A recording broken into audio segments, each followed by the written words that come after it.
छत्रपती शिवाजी महाराज की जय भवानी। आज सगळं पंढरपूरचं वातावरण आहे। बोला पुंडलिक वरदे हरी विठ्ठल, श्री ज्ञानदेव तुकाराम, पंढरीनाथ महाराज की। अच्छा, योद्धा कर्मयोगी या पुस्तकाला आवर्जून ज्यांची उपस्थिती लाभली ते महामहिम राज्यपाल आपले CP राधाकृष्णनजी यांचं मी ठाणे नगरीत मनापासून स्वागत करतो। महामहिम राज्यपाल जी, आपका ठाणे में बहुत बहुत स्वागत, आपका बहुत बहुत आभार। खरं म्हणजे राज्यपालपदाची शपथ घेतल्यानंतर त्यांचा हा सार्वजनिक पहिलाच कार्यक्रम आहे आणि त्यामुळे त्यांना उदय सामंत यांनी विनंती केली आणि त्यांनी तात्काळ होकार दिला। यावरून त्यांचा मनाचा मोठेपणा किती आहे तो आपल्याला दिसून येतो आणि चांगले राज्यपाल आपल्या महाराष्ट्राला मिळाले त्याबद्दल मी त्यांचं महाराष्ट्रातल्या 12.5 कोटी जनतेच्या वतीने अभिनंदन करतो।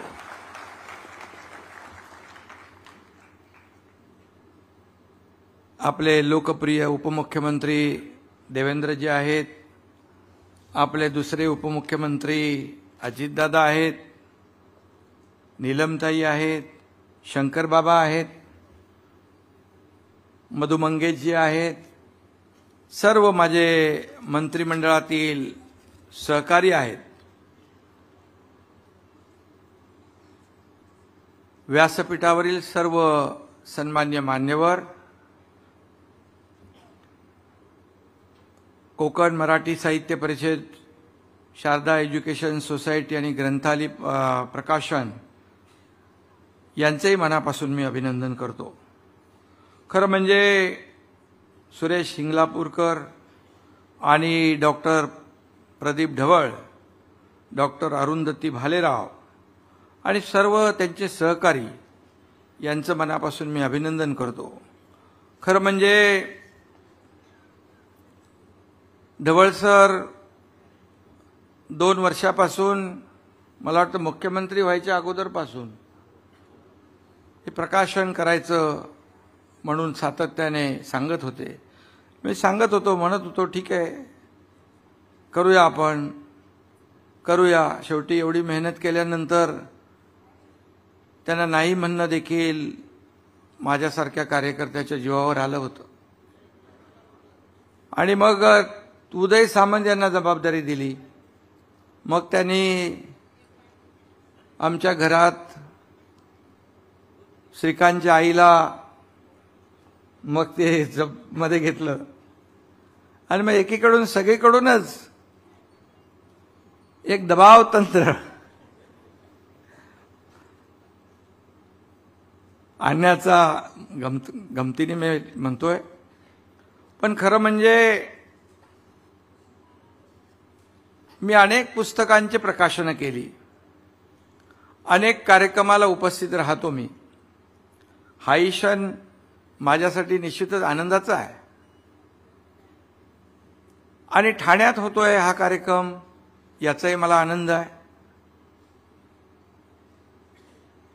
पण माझ्यावर तो हा म्हणजे पुस्तक जे लिहिलंय त्या प्रकाशनाचा हा कार्यक्रम आहे, त्यामुळे अनेक कार्यक्रमाने हा कार्यक्रम याच्यात थोडा फरक आहे आणि याच्यात मला भाषण करणं देखील थोडं अवघडून टाकणार आहे। खरं म्हणजे माझ्या जीवनावर किंवा जीवन प्रवासावर पुस्तक लिहावं एवढं कोणतंही ग्रेट काम मी केलेलं नाही, हे मी नम्रपणे या ठिकाणी सांगू इच्छितो। मी केलेल्या संघर्षाचं, भोगलेल्या दुःखाचं, केलेल्या कामाचं उदात्तीकरण करावं असं मुळात मला वाटत नाही आणि मला ते आवडतही नाही. माझा सुरुवातीपासून याला नकार होता. खरं म्हणजे आजही माझं तेच आहे. पण हे सगळे लोक आल्यानंतर मग ज्यांनी एवढी मेहनत केली, मग ते राजन भणे आहेत, श्रीनिवास ओक आणि सर्वच जण, या सगळ्यांच्या आग्रहामुळे ज्यांनी ज्यांनी या पुस्तकाला सहकार्य केलं, मार्गदर्शन केलं, त्या सगळ्यांचं मी मनापासून धन्यवाद, त्यांचं मनापासून अभिनंदन करतो. खरं म्हणजे तुम्ही मला, काही लोकांनी माझ्यावर गाणं केलं, आनंदाचा नाद कोणी म्हणतं, मदतीचा हात कोणी म्हणतं. पण माझ्या बरोबर किंवा माझ्यावर प्रेम करणाऱ्या तुमच्या सगळ्यांची साथ जर नसती तर हा एकनाथ इथवर पोहोचला नसता. त्यामुळे आपल्या सर्वांचे, व्यासपीठावर बसलेल्या सर्वांचे, या सभागृहातल्या सगळ्यांचे आणि या महाराष्ट्रातल्या जनतेचे मी मनापासून आभार मानतो, मनापासून त्यांना धन्यवाद देतो. खरं म्हणजे शंकर बाबांनी मगाशी 2 शब्द म्हटले, तो शंकर बाबा मेरे भी 2 शब्द है.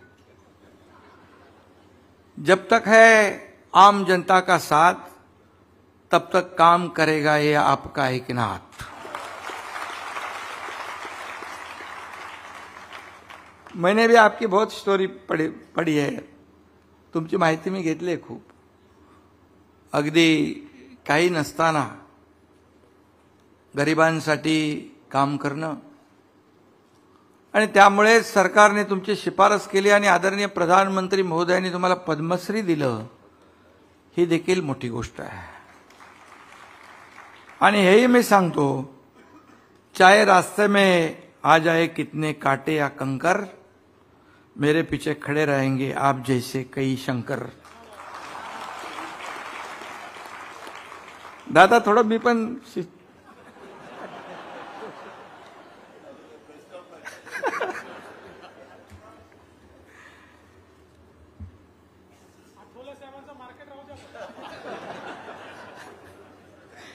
आठवले साहेब जेव्हा जेव्हा भेटतात तेव्हा थोडं थोडं फायदा होतो मला त्यांचा.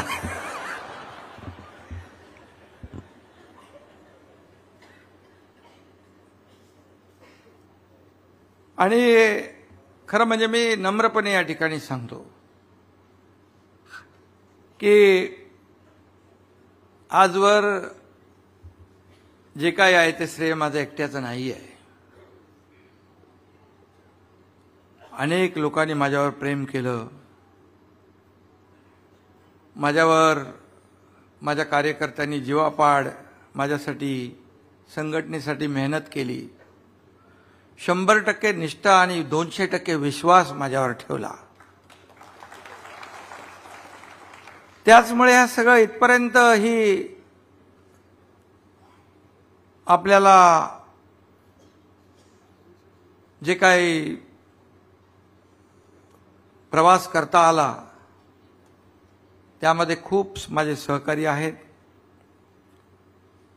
सत्तेचा आणि संघटनेचा वापर सर्वसामान्यांच्या हितासाठी झाला पाहिजे, गोरगरिबांच्या कल्याणासाठी झाला पाहिजे. हे बाळकडू आदरणीय बाळासाहेबांनी आणि आनंदीगे साहेबांनी मला दिलं. आणि त्याचमुळे एका शेतकऱ्याचा, एका कष्टकऱ्याचा, एका गरीब परिवारातला हा एकनाथ या राज्याचा मुख्यमंत्री होऊ शकला. खरं म्हणजे हा प्रवास देवेंद्रजींनी सांगितलं मगाशी, खडतर आहे होता. वाटेल ते पडेल ते काम केलं. फिशरीज कंपनीत काम केलं, अनेक कंपन्यात काम केलं, वेळेला रिक्षाही चालवली. परंतु जे काम केलं, जे काम मिळालं ते प्रामाणिकपणे केलं. प्रामाणिकपणे केलं. शेवटी प्रत्येक माणसाच्या आयुष्यामध्ये एक कष्ट, तळमळ, प्रामाणिकपणा, डेडिकेशन आणि डिवोशन फार महत्वाचं आहे. मला काहीतरी मिळेल यासाठी काम करणं, माझ्याकडून काहीतरी समाजाला मिळेल यासाठी काम करणं, मला काय मिळालं यापेक्षा मी समाजाला काय देणार आहे हे माझ्या दृष्टीने महत्वाचं आहे. आणि त्या मार्गावर मी काम करतोय. खरं म्हणजे दादांनी मगाशी सांगितलं, देवेंद्रजींनी सांगितलं, एक सर्वसामान्य कार्यकर्ता. मी आज मुख्यमंत्री जरी असलो तरी सुद्धा मी आजही, कालही कार्यकर्ता म्हणून काम करत होतो, आजही कार्यकर्ता म्हणूनच काम करतोय आणि उद्याही कार्यकर्ता म्हणूनच काम करणार. कोणतंही पद मला कार्यकर्ता या शब्दाच्या तुलनेत छोटं वाटतं. कारण माझ्या ठाई सीएम म्हणजे कॉमन मॅन, सर्वसामान्य माणूस. आणि हे तत्वज्ञान जे आहे बाळासाहेबांनी, दिघे साहेबांनी मला शिकवलं. अजितदादांनी मगाशी बाळासाहेबांचा आणि दिघे साहेबांचा उल्लेख केला. ढवळ सरांनी वरती नाही टाकले, पण आतमध्ये फोटो आहेत त्यांचे. ढवळ सर दुसऱ्या ह्याच्यामध्ये दादांचा उल्लेख जे हे केलंय ते बरोबर आठवण ठेवा दुसऱ्या आवृत्तीत. आणि देवेंद्रजींनी सांगितले काय ते लक्षात ठेवा. दादांना सोबत घ्या त्या पुस्तकात. कारण तुम्हाला जे माहित नाही ते आता दादांना पण माहिती आहे ना माझ्याबद्दल, कारण आम्ही एकत्र काम करतोय. आणि म्हणून खऱ्या अर्थाने एखाद्याचं साधारणतः आपण पाहतो, एखाद्या व्यक्तीचं चरित्र प्रकाशित होतं तेव्हा त्या व्यक्तीचं योगदान देऊन झालं असं आपण समजतो. पण हे पुस्तक म्हणजे माझ्या कारकिर्दीचा क्लायमॅक्स नाही, इंटरव्हलही नाही. हा तर फक्त ट्रेलर आहे, पिक्चर अभी बाकी है.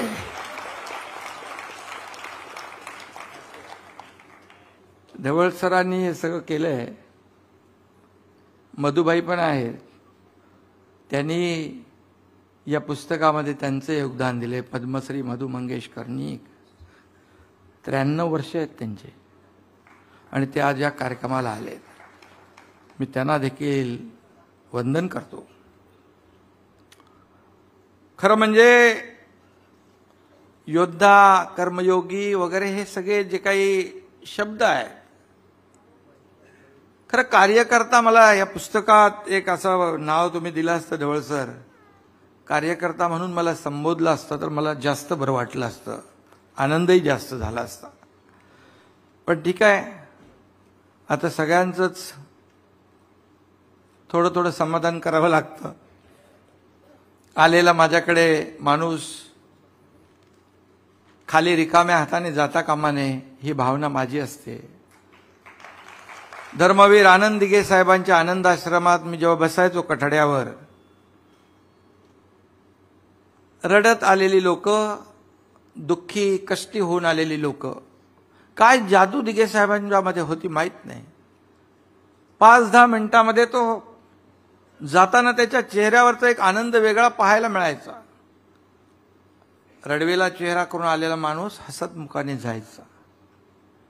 हे मी पाहिले, याचा मी साक्षीदार आहे. आणि दिघे साहेब खऱ्या अर्थाने जर माझ्या आयुष्यात नसते तर मी आज या ठिकाणी आपल्यासमोर उभा नसतो. कारण ते असामान्य होते, ते खरे योद्धा होते, ते खरे लढवय्ये होते, संघर्ष योद्धा होते.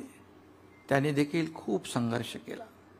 सर्वसामान्य लोकांना न्याय देण्यासाठी त्यांनी रात्रीचा दिवस केला.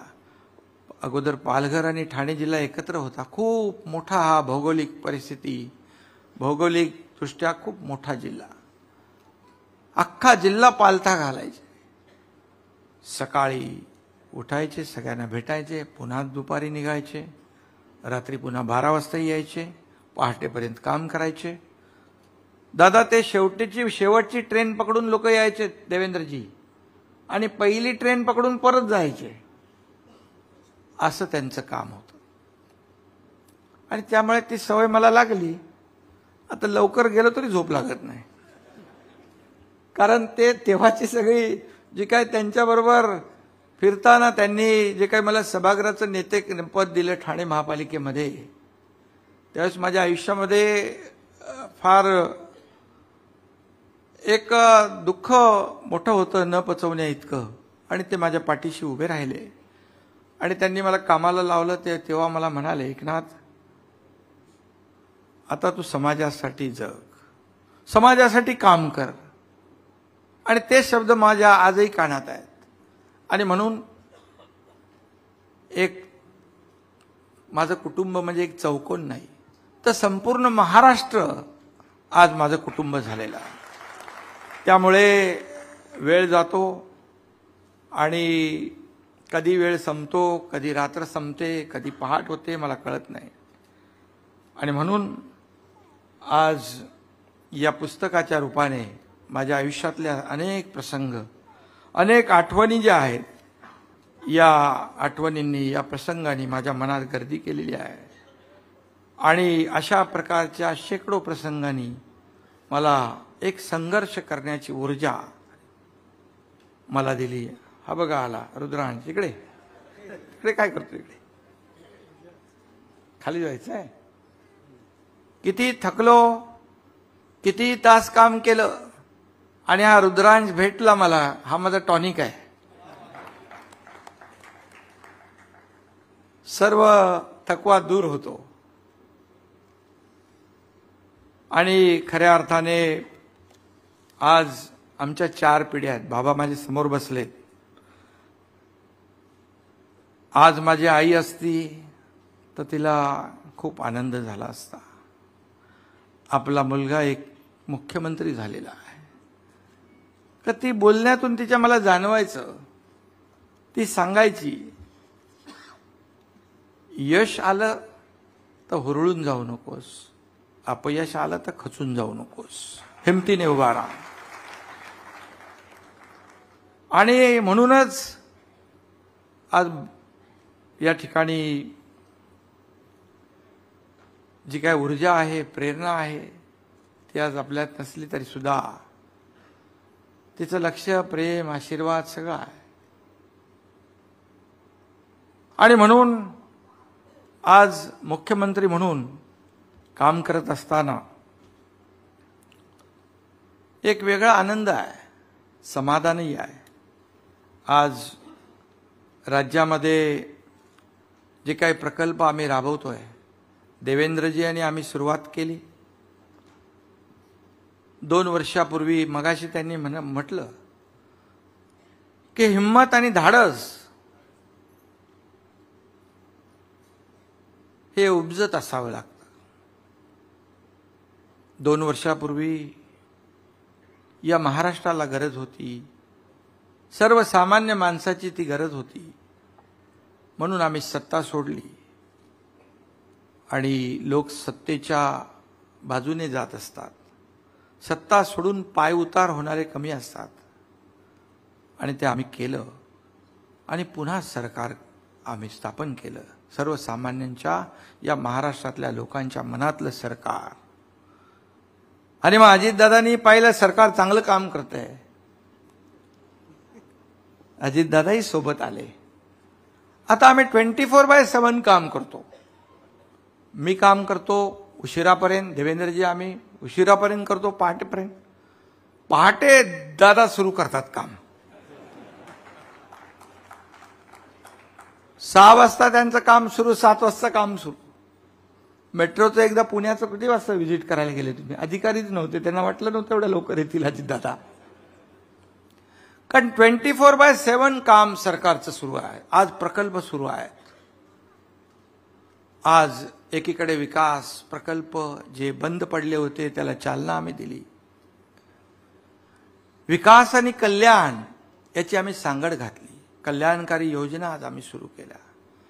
लेख मुख्यमंत्री लाडकी बहीण योजना, मुख्यमंत्री अन्नपूर्ण योजना, युवक प्रशिक्षण योजना, शेतकरी योजना, अनेक योजना आम्ही सुरू केल्या. आणि आज पाहतोय की या मुख्यमंत्री माझी लाडकी बहीण योजना एवढी पॉप्युलर झाली आहे की जिथे जिथे आम्ही जातो तिथे आमच्या बहिणी येतात, राख्या बांधतात, राख्यांनी हात भरून जातात. आणि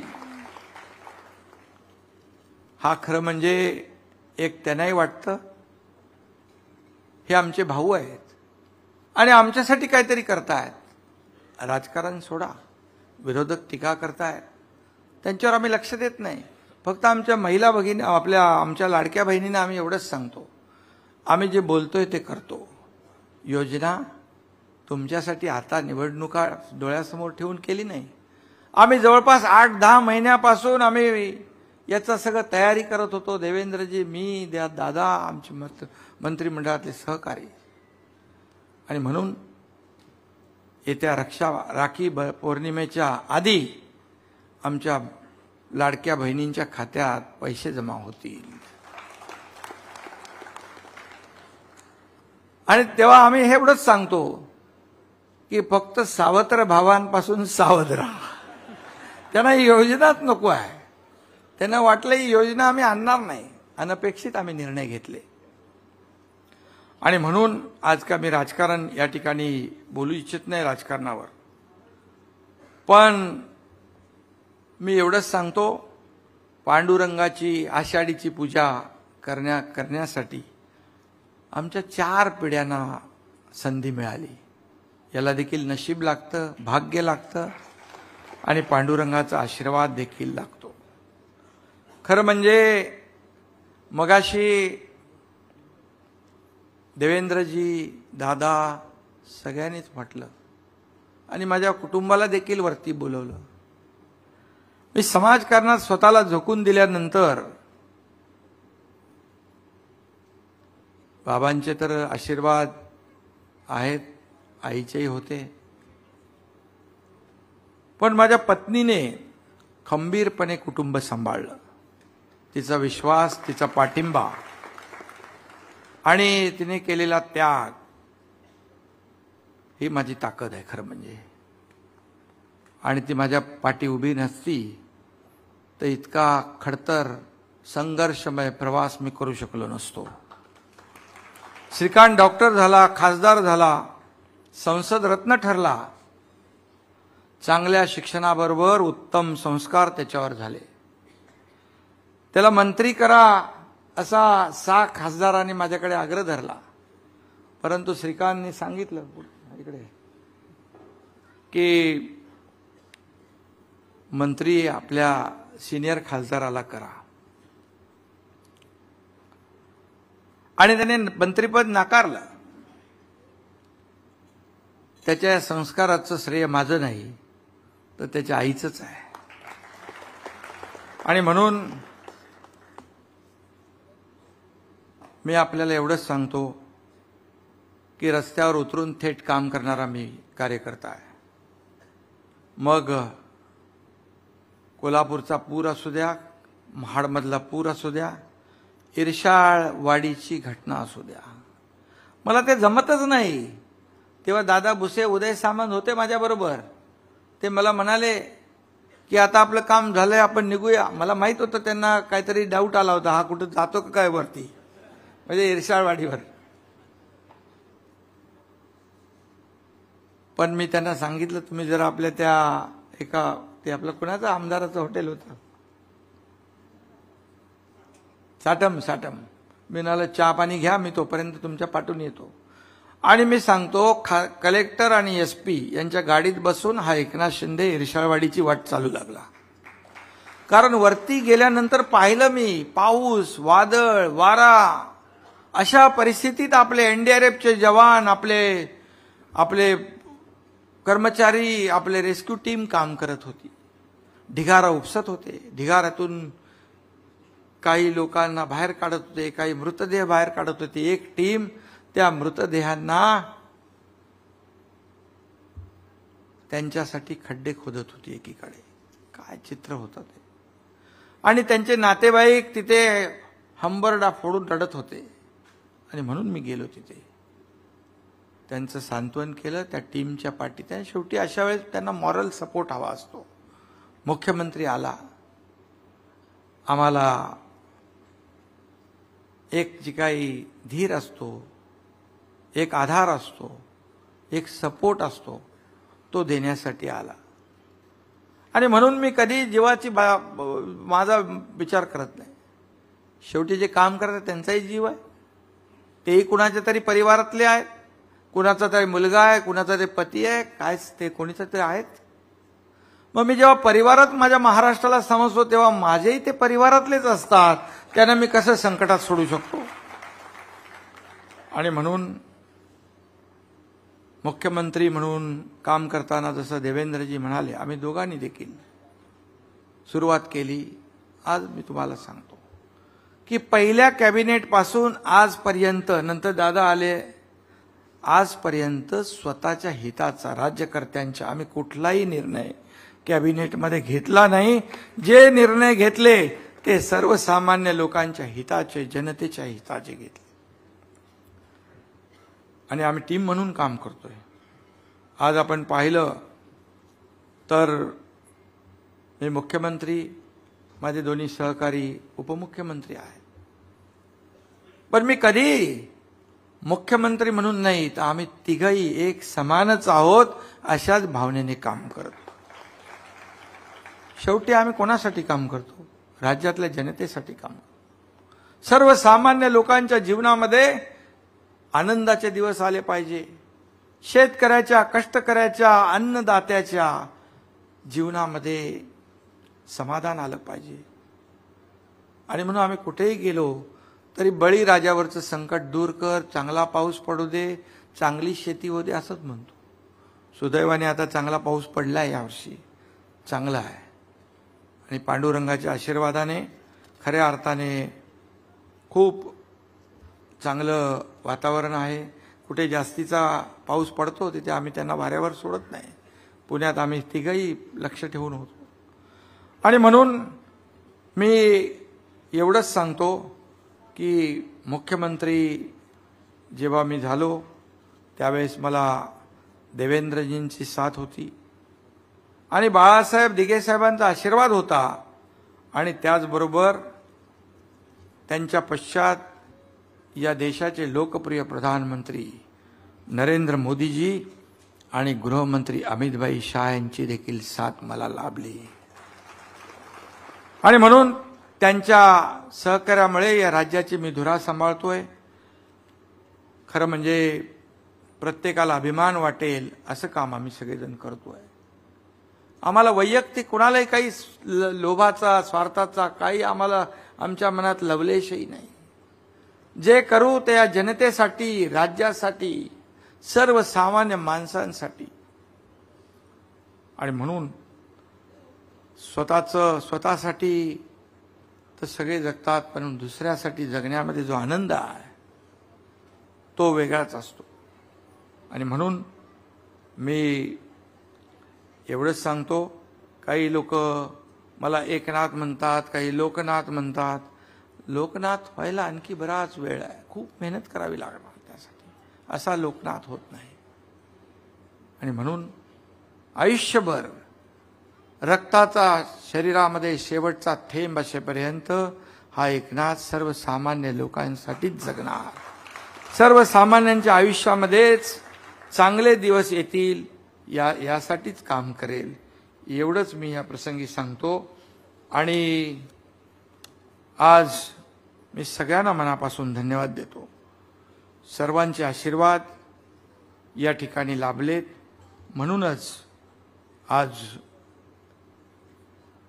एवढा हा प्रवास करता आला. व्यासपीठावरील सर्वांनाच मी मनापासून धन्यवाद देतो. पुन्हा एकदा आमचे राज्यपाल महोदय यांचं मनापासून मी अभिनंदन करतो. त्यांनी खूप वेळ दिलाय. त्यांनी राज्यपाल महोदयांचा फार प्रोटोकॉल प्रमाणे एकदम वेळ एकदम टाइम टेबल की बात करता हूं मैं, एक्यूरेट रहता है। लेकिन आपने आज जो प्यार जताया है, आपने जो समय दिया है, इसके लिए मैं आपका बहुत बहुत आभारी हूं। धन्यवाद।